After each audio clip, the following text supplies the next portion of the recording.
Dear viewer and listener, welcome to in this video. We are going to talking about silent features of Robert Frost. Robert Frost was an American poet of the 20th century. He was the poet of nature, depression, wisdom and sorrow.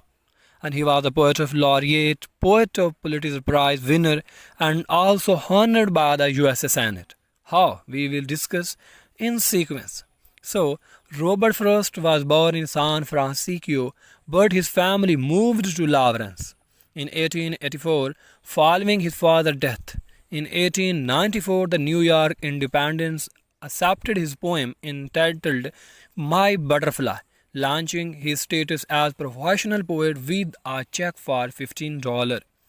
Frost's first book was published around the age of 40, but he would go on to win a record for Pulitzer Prize and became the most famous poet of his time before his death at the age of 88.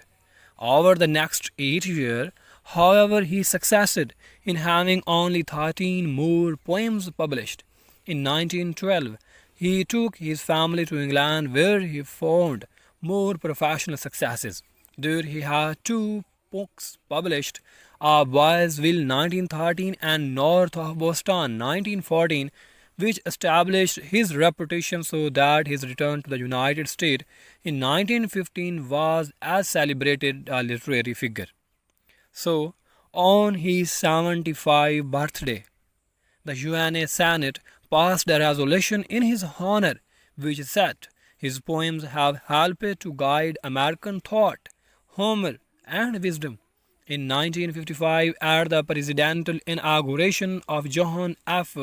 Kennedy in 1961, Frost was given the unprecedented honor of being asked to read a poem.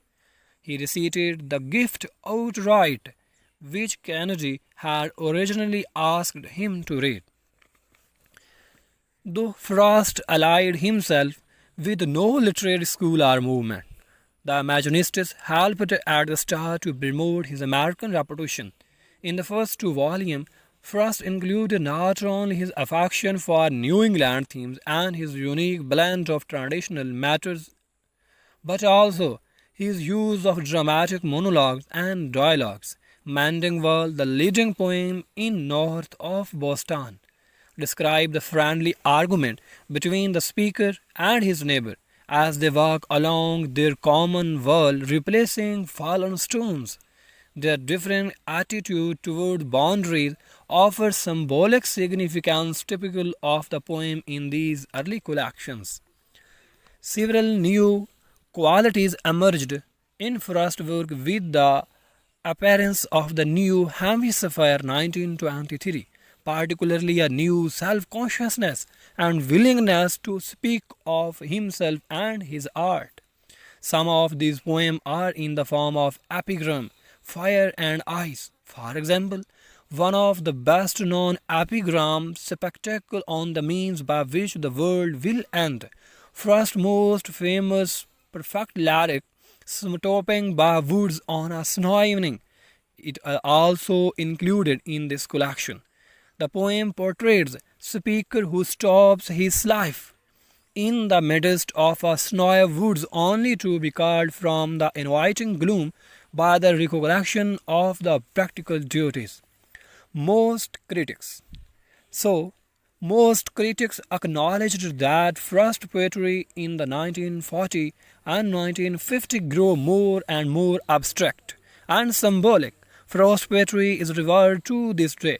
Frost stands at the crossroad of the 19th century American poetry and modernism, for in his verse may be found the culmination of many 19th century tendencies and traditions as well as parallel to the work of the 20th century contemporaries. Taking his symbols from the public domain, Frost developed an original modern idiom and a sense of directness that perfect the imagination of Ezra Pound and Emile Lowell. He mostly avoided traditional words form and only uses rhyme erratically. Frost is not an inventor and his technique is never experimental. So, first theory of poetic composition. Frost's theory of poetic composition ties him to both centuries. Like the 19th century Romantic poets, he maintained that a poem is never a put up job to accomplish such objectivity and grace. Frost took up 19th century tools and made them new. Frost never completely abandoned conventional metrical form of furry verse, as so many of his contemporaries were doing. At the same time, his adherence to meter, line length, and rhyme scheme was not an arbitrary choice. He maintained that the freshness of a poem belonged absolutely to its not having been thought out and then set to words, as the words in turn might be set to music. Frost poetry is not regional. Frost has reproduced both people and scenery with a vividness which is extraordinary. Frost's use of nature is pure as he stays as clear of religion and mysticism as he does of politics. He is a pastoral poet who finds in nature the sensuous pleasure. He is also sensitive to the earth's fertility and to the relationship to the soil. Moreover, Frost is aware of the distance between one man and another. So he is always aware of the distinction, the ultimate representness and separateness of nature and man. To sum up, Frost poetry presents man's relation with nature and also with his fellow being. He is a master of symbolism and suggestiveness, use of everyday language and images, simple rhyme scheme, and multiple symbolic elements are the hallmarks of Frost poetry. So, these was the silent feature of the Robert Frost poetry. Are you like my video? Please like and subscribe it so that you get more and more videos